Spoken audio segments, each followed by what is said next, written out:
demonstrated in the recent October 10th speech by the President of the United States. We urge the media to exercise responsibility and balance its reporting, recognizing that it plays a pivotal role in shaping public perception. It is through media that people form their understanding of events. We implore media outlets to provide accurate and comprehensive coverage, fostering a climate of understanding and empathy, rather than amplifying division and hatred. Our thoughts and prayers are with all victims of violence, both here, at home, and abroad.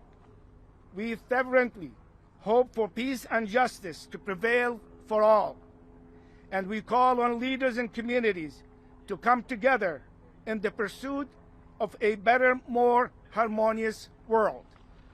Thank you for coming here today.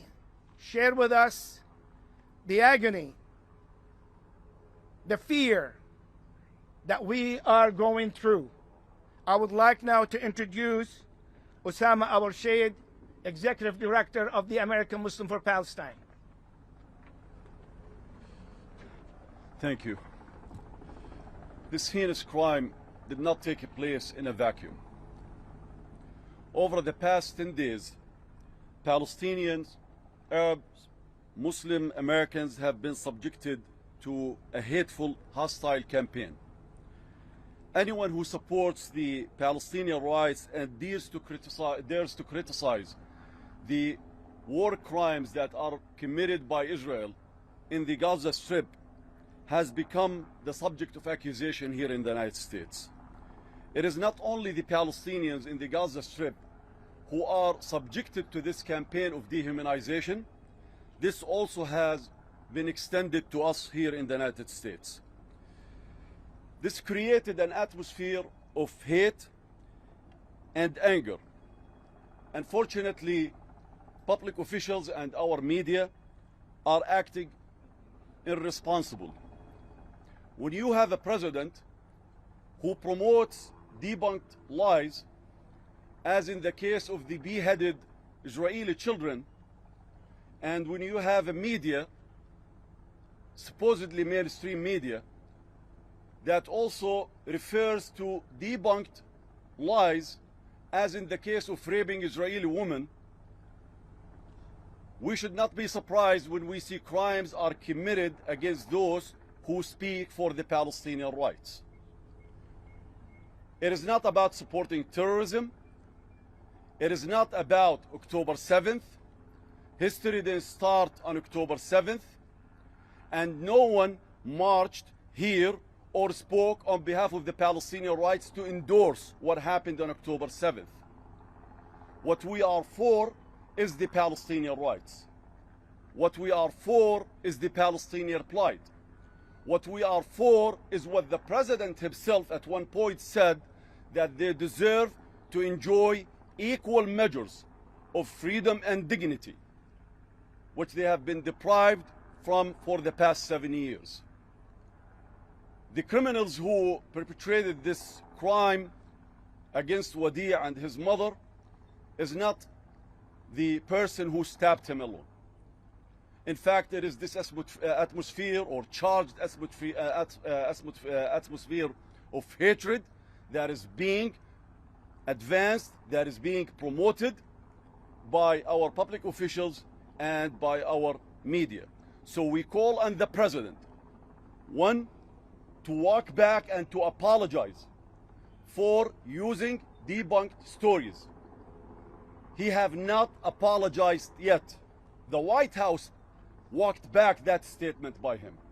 But for him to claim that he's seen it with his own eyes and not to apologize for it, that will continue to promote anger and to charge bigoted people to commit more crimes. He also needs to come out and state clearly that American people have the right to speak out against Israeli atrocities. When we speak out against Israeli atrocities, We're not joining a so-called day of jihad as the media is trying to portray it. We are standing on principle. We are standing for human rights, and the Palestinian people deserve to be afforded and extended the same human rights that we enjoy. This is not something that comes or emanates from the President of the United States or the US government. This is a God-given right. Their humanity does not need the certification of the President of the United States, Joe Biden. So we want him also to apologize and to say that Americans who are opposed to the Israeli atrocities have the right to speak out, have the right to demonstrate, and have the right to continue to advance the Palestinian narrative here in America. So we ask our media to be responsible, and we ask you to verify your stories before you broadcast them and you write them, and we ask you to hold our elected officials and public politicians to hold them responsible, and we ask you to hold yourself responsible for the messages that you have been unfortunately advancing and promoting while unverified. Thank you. Now I would like to introduce Ahmed Rehab, the Executive Director of Chicago Care Office, and after that we will be introducing the father of the baby who was stabbed 26 times. This is a heavy day. It is our worst nightmare come true.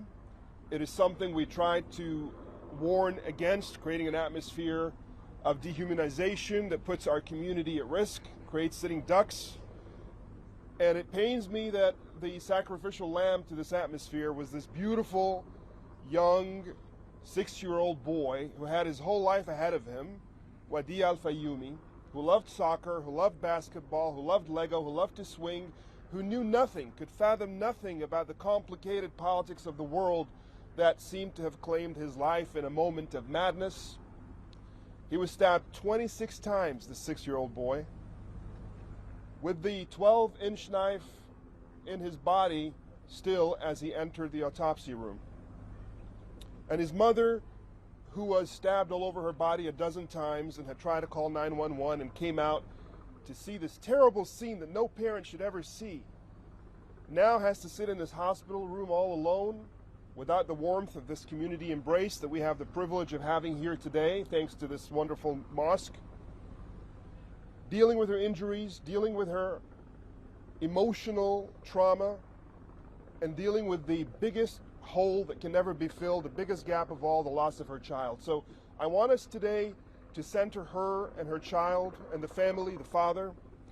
The pain that is in their hearts is in all of our hearts. This was an attack on all of us.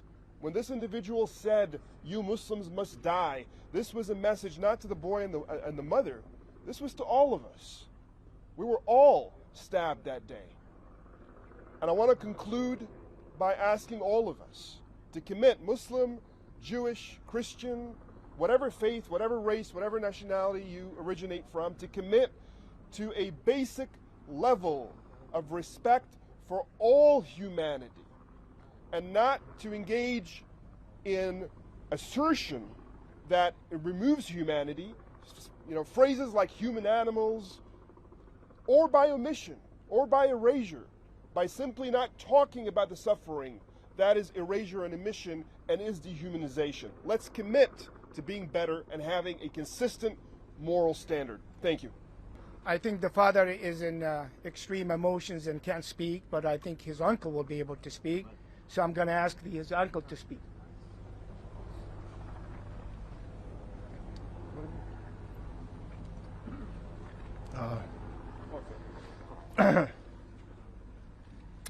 First of all, thank you for all coming in.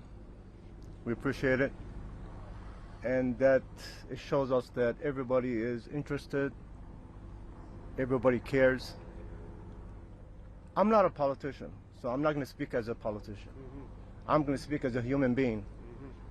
And they say I'm an uncle, but I'm more as a grandfather to this little boy. The father, he would like to speak, but the problem is he would like to speak in his own language. for his father to understand.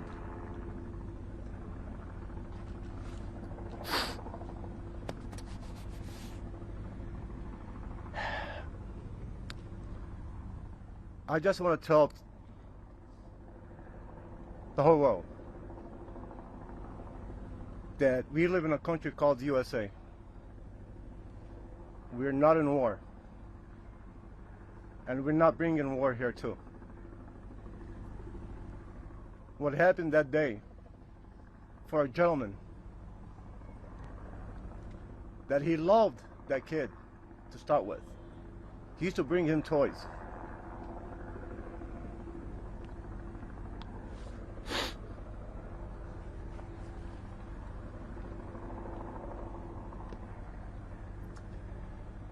And to hear on the news from our president that he's seen some pictures, and actually that was not true. The Congress came out and denied it. The reporter herself, she denied it. The soldiers themselves, they said, we did not see. This gentleman heard it, and it was in his mind. And the only thing he saw that kid and his mom. We received some calls. They said we've been exaggerating. Now I want to ask anybody here, a 71-year-old man sitting on top of a 6-year-old kid, stabbing him more than 26 times, and he was looking in his eyes. You tell me, is that exaggeration? You tell me what type of man he can do that.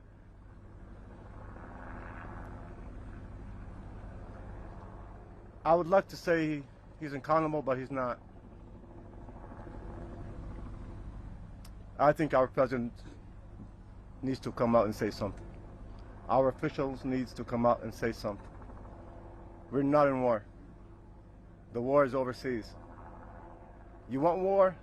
It's overseas. It's not our war. It's not United States war. And we're gathering here to say we need to save our kids. I'm not just saying about Palestinians. I'm saying about our kids. Thank you. We need to save them. Thank you. I appreciate it. Thank you for all. Spell your name. He's a 6-year-old kid. As any other 6-year-old kid, he likes to play games. He's a very kind kid. He likes to jump up and down. And we received a text message. Hopefully we can send this text message from his mom. That when he was stabbed, his last words to his mom, "Mom, I'm fine." You know what? He is fine. He's in a better place. Thank you. I would like to introduce Dr. Imam Omar Suleiman, a national leader and speaker.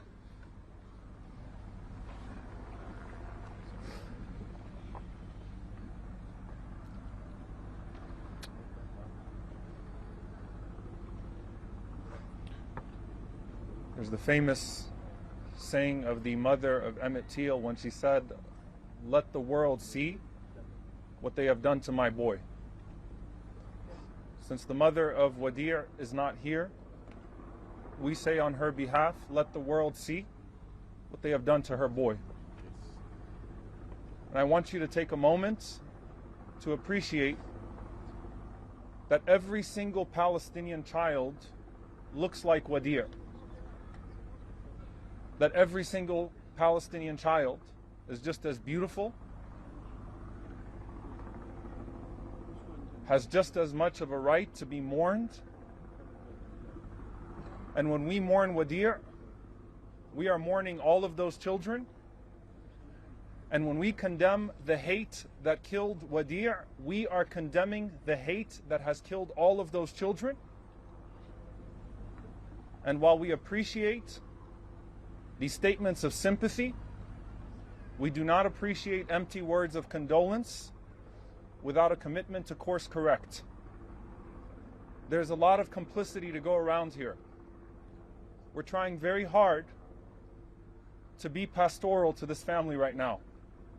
But we cannot ignore the greater environment of hate that is being enabled by every single structure around us right now. The Palestinian catastrophe has not even warranted a word from the mouth of the headest official of this land. And to turn on the TV and to go to your school and to hear from your corporations an acknowledgement of everybody's humanity except for your own. There's more than just the man that stabbed a 6-year-old boy here. I want you to think about what was in his head. What type of hate has to be manufactured in the head of a man for him to stand over a 6-year-old boy and stab him 26 times? And I want each and every single one of us to take a step back and to actually assess our own humanity in the moment. If you can't shed tears right now, you have a humanity problem. If you are not thinking about how you can use whatever you have, whether you're behind the camera or in front of the camera, whether you're a politician or a media spokesperson, how you can use it to uplift the humanity of these children, you have a humanity problem. If we had to stage a press conference for every single Palestinian child that's being pulled out of the rubble, for every single fetus, child that has been miscarried because they don't have access to hospitals in Gaza right now, for every single child that's been kicked in the face and spit on in the West Bank right now by an Israeli settler who knows that they have the full cover of the Israeli government as well as the United States government, then we would be here all day long. I'm asking you to be a human being. I'm asking each and every single person to take a step back and let's ask ourselves the question, have we not learned anything from 9/11? Do we really want to live those dark years again? I can tell you that we, as a Muslim community, as Palestinian Americans, Arab Americans, people who have faced the thrust of dehumanization at the hands of the government as well as the media, are not willing to go back to that. Let's all take a step back and let's acknowledge that no child should ever have to pay for the crimes or for the manufactured image of a criminal on the part of anybody else. Every single child deserves to be treated with the love and compassion and care that we hope that our own children have. So we take a step back and please acknowledge that this community needs to grieve right now, that this community is in pain, but that this community has been in pain for the last week, and I doubt that there has been a single camera here over the last week. Assalamu alaikum, peace be with you. I will introduce Dr. Abdul Ghani Hamadi, the chairman of the Council of Islamic Organization of Greater Chicago, as a physician. My name is Abdul Ghani Hamadi, Abdulgany, Hamadi, Hamadeh. I am the chairman of the Council of Islamic Organizations, which is the umbrella organization for this mosque and 40 other mosques are under. We represent the Muslim community here in the Chicago area. But I'm going to speak to you, Wadi' should be in school today. Instead, where are we? At his funeral. And I'll speak to you as a physician. I have been to multiple missions throughout the world, including conflict areas, including immediately into Syria after the earthquake. I have seen children under the rubble. I have seen children torn to pieces from war. I have never thought I will see this here in America. I have never thought I will see this barbaric action here in our land. And our hearts ache because of that. Because me as a physician, I have never imagined that we will lose our humanity to that degree and treat children where we are supposed to heal them and take care of them. This hurts us as humans, as physicians, as faith leaders, and I hope this will be a trigger for all of us to take a step back and rethink what we say and what we, and for all politicians and the media, as mentioned before. Thank you very much. I'm Mayor John Argodelis of Plainfield, Illinois. Argodelis, A-R-G-O-U-D-E-L-I-S. And I'd first like to express my heartfelt condolences to the family and the community on the loss of young Wadea. As a parent, I can't even begin to imagine the pain experienced by the family, especially, and of all who a young man is lost. By listening to descriptions of him, he sounds like an all-American boy. And I echo those sentiments that here in America we don't expect this kind of action. It was shocking to us. I heard about it, and certainly heard about the hate crime motivation of it yesterday. And if you look at my mayor post, I was up at 3 a.m. just tossing and turning over this. I've lived in Plainfield all my life, and as mayor, we make great efforts to be inclusive of our community. We have a diverse community of many people. My good friend Mohammed Fahim, who's been a strong representative of our local mosque, he currently serves on our plan commission, and everybody in Plainfield is included and part of our community and our government. We are one Plainfield, and this is a shocking event to happen in our community of 45,000 people, where we all live in harmony together and work with one another. The outpouring from the residents of Plainfield has been tremendous. I post frequently on Instagram and Facebook, and the community, and especially the non-Muslim community, is what can we do, how can we help, how can we show our support. And we will be having a vigil tomorrow evening at 8 p.m. at our Park District Gymnasium, and I expect a very large showing of our community saying that we reject hate, we reject discrimination, and we stand for one Plainfield for all, one America for all, and equality for everyone. So again, I want to extend my heartfelt condolences on behalf of myself personally and on behalf of our community. No parent should ever have to experience this. So, thank you. I would like to introduce Mr. Harry Benton III, Illinois House Representative for the 97th District. Thank you. My name is Representative Harry Benton, B-E-N-T-O-N. I represent the 97th District where this happened, and been a resident of the area my whole life. I grew up off the street that the tragedy happened, and I'm here to support the family, support the community, and let everybody know that here in Illinois we should have love in our hearts, and I don't want to see this politicized, because this is an international experience, and here in Illinois, here in the United States, we need to love each other and we need to show compassion, because we do have a diverse community in Plainfield and the surrounding areas. And one of the things that I truly want to convey through the conversations that I've had is we're taking the proper precautions and making sure that we are putting more patrols on the street, making sure that people feel comfortable, people feel safe from all walks of life, all communities. And I've seen the community gather around and become one.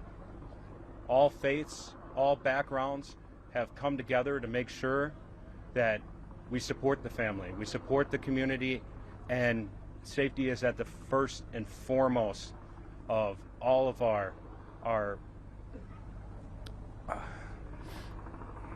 sorry, it's kind of throwing me off a little bit, because I have a 5.5-year-old. She'd be in the same class, and my wife and I have been talking about it all weekend, and we couldn't imagine. So honestly, forget the politics. I don't care about the politics. I'm getting sick and tired of this crap going on around the country, in the state, anywhere. Kids are kids. Let kids be kids. Hold people accountable. Make sure that this doesn't happen anywhere else.